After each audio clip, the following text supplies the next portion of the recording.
प्रधानमंत्री आवास योजना की लाभार्थी विमलेश देवी के घर पहले से ज़्यादा मेहमान आने लगे हैं। उसकी वजह है क्योंकि उनका घर का पूरी तरह से रेनोवेशन हो गया है। 2.5 लाख रुपए उन्हें मिला है और आज उन्होंने प्रधानमंत्री से बात की है, काफ़ी खुश हैं। पूजा का थैला बनाने का काम करती हैं विमलेश जी। आप बताइए, सबसे पहले आपसे बात करेंगे, किस तरह से आपकी ज़िंदगी में बदलाव आया है? और हर एक का ये सपना होता है कि उसके सर पर छत हो और घर हो तो अच्छा हो। तो किस तरह से आज आपने प्रधानमंत्री से बात की है, कैसा लग रहा है? हमें उनसे बात करके बहुत अच्छा लग रहा है। और पहले हमारा टूटा पुराना मकान था, अब हमारा पक्का और अच्छा बन गया है। पहले हमने सोची भी नहीं थी कि हमारा लेंटर के मकान बन जाएगा, अब हमारा बन गया है, तो इसलिए हम बहुत खुश हैं। प्रधानमंत्री जी को आपने बताया कि पहले से ज़्यादा मेहमान आने लगे हैं, उन्होंने बोला खर्चा तो नहीं बढ़ गया आपका। तो इस तरह का कहा जाए बहुत ही हास्यपूर्ण तरीके से इस तरह की वार्तालाप हुई। कभी लगा कि प्राइम मिनिस्टर से इस तरह से हम रूबरू हो पाएंगे? नहीं, मैंने कभी नहीं सोचा था कि हम उनसे ऐसे बात कर पाएंगे। आप बताइए, क्या लग रहा है आपकी ज़िंदगी में, किस तरह का बदलाव आया? आप जो माला जपने वाला जो थैला बनाते हैं, अच्छा लगा। किस तरह से आपने इसको आवेदन किया? किस तरह से कितने दिनों में आपको पैसा मिल गया? वो सुनिधि योजना वाला, ये वाला आपको प्रधानमंत्री आवास योजना? प्रधानमंत्री आवास वाला हमें वो 2 साल में पैसा मिल गया। 2 साल बाद नंबर आ गया था मेरा। तो मैं आपका देख रहा हूँ, काफ़ी खूबसूरत तरीके से, बिल्कुल आधुनिक तरीके से आपने घर को बनवाया है। तो क्या लग रहा है कि अलग से भी पैसा लगा कि 2.5 लाख रुपए में काम हो गया था? हाँ, थोड़ा पैसा अपने पास से लगाना पड़ा था। अच्छा, जो आपकी इनकम रही। हाँ, वो थोड़ा लगाना पड़ा था अपने पास। क्या कहना चाहेंगे कि इस योजना से आपकी ज़िंदगी में कितना बदलाव आया? बहुत बदलाव आ गया है, बहुत अच्छा लगता है। अब पहले कच्चा मकान था, हमारा पक्का मकान हो गया। अच्छा, तो क्या लग रहा है प्रधानमंत्री से आपने रूबरू हुए हैं, किस तरह का फीलिंग आ रही है? अच्छा लग रहा है, बहुत बढ़िया लग रहा है। अच्छा, एक गर्व की अनुभूति हो रही है।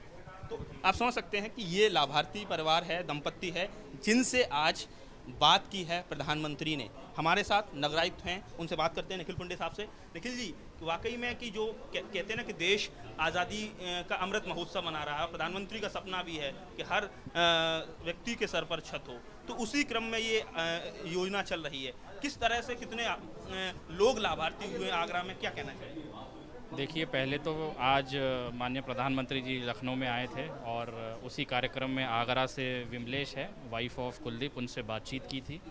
और जैसा कि आप सभी लोगों ने देखा, बहुत ही एक सरलता से माननीय प्रधानमंत्री जी से बात विमलेश ने की और उन्होंने सराहना भी की इनके कॉन्फिडेंस की, इनके काम की, इनके स्वावलंबन की और इनके परिवार की, कैसे ये लोग अपने बच्चों को पढ़ा रहे हैं और कैसे फार्म टू फॉरेन जो सर ने कंसेप्ट बताया, उस कंसेप्ट को ये वाकई में अमल ला रहे हैं। और जैसा आपने कहा कि और भी लोग आगरा में इससे लाभान्वित हुए हैं, मैं बताना चाहूँगा, आगरा जनपद में लगभग 40,000 आवास जो है उसका लक्ष्य है।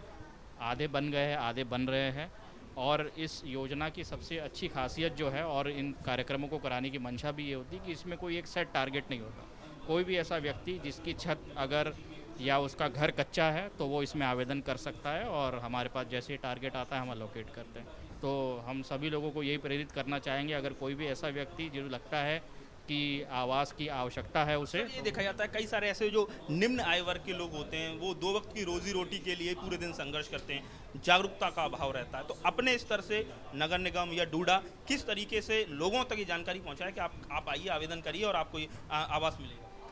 देखिए, जैसा आपने कहा कि बहुत सारी चीज़ों का खर्चा होता है एक व्यक्ति का, तो जो हमारी गवर्नमेंट है उनकी भी ये मंशा होती है कि जो भी सोशल नीड्स है उसको केयर किया जाए। जैसे मकान के लिए खर्चा होता है तो मकान के लिए प्रधानमंत्री आवास योजना है। उसके अलावा आपका एजुकेशन के लिए खर्चा होता है तो उसके लिए सर्व शिक्षा अभियान है। हेल्थ का खर्चा होता है, आयुष्मान योजना है। तो इस प्रकार से हर प्रकार की जो सोशल नीड है उसको गवर्नमेंट केटर करने की कोशिश करती है, ताकि जो व्यक्ति है वो अपने जो व्यवसाय है, अपना जो कामकाज है उस पर ध्यान दे सके और किसी प्रकार की आर्थिक अगर स्थिति उसकी कमज़ोर होती है तो कम से कम उसका स्वास्थ्य, एजुकेशन और खाना, ये चीज़ प्रभावित ना हो, यही सरकार की मंशा होती है। कुल मिला के भारतीय जनता पार्टी का कॉन्सेप्ट भी अंत्योदय पर है, अंतिम व्यक्ति का उदय, लास्ट मैन टू डिलीवरी। अब हम आपको घर दिखा रहे हैं विमलेश और जो कुलदीप का घर किस तरह से है। जो आधुनिक घर होते हैं, कहा जाए जो एडवांस घर हैं, आज जिस तरह से जिस आर्किटेक्चर के साथ जो घर बन रहे हैं वो घर है। आप देख सकते हैं विमलेश की जो किचन है पूरी तरह से आधुनिक नज़र आ रही है, मॉड्यूलर किचन है, तो आप समझ सकते हैं कवर्ड लगे हुए हैं। तो कैसे 2.5 लाख रुपए मिले, और 2.5 लाख रुपए भले ही कई दफ़ा बड़े घरों के लिए छोटी सी राशि हो, लेकिन विमलेश का घर पहले कहा जाए बहुत ही जीर्ण शीर्ण अवस्था में था,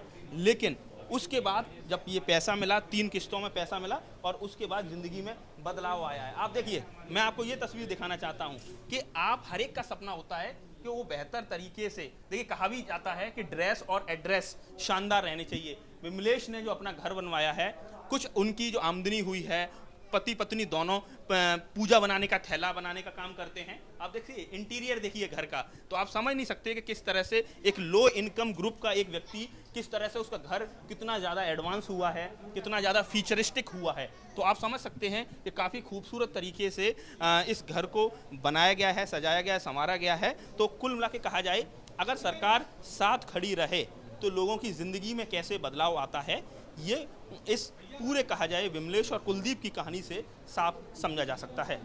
आगरा से नितिन उपाध्याय, एबीपी गंगा।